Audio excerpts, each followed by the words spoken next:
ariko se musore wigejeje kuki mu buzima bwawe umuntu ufite ushaka kuwusangira n'umukobwa wanjye urukundo si ukubutunzi bya mirenge duke turimo amahoro turuta byose yuza ko uri umugore uzi ubwenge ntabwo warashakanye na papa w'umujura ko mukecuru wanze ubuzima bwayitsinda bugoye wabwiye uriya mukobwa wanyakemera mu minsi 14 gusa iriya mizimu iratangira kuzamuka iva mu irimbi maze igihe nzana abantu hano barenga 1000 babeshya ko tubasengera muri bose wabuzemo w'imutongera ifata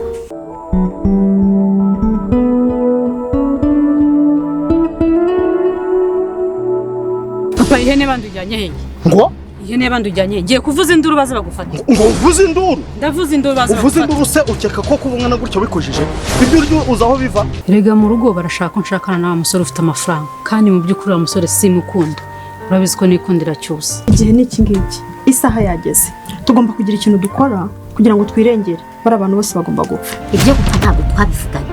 ubu urabona twakica abantu bangana kuriya bikatugwa amahoro rekeraho sheri ababyeyi bawe ntibanshaka wowe ntubibona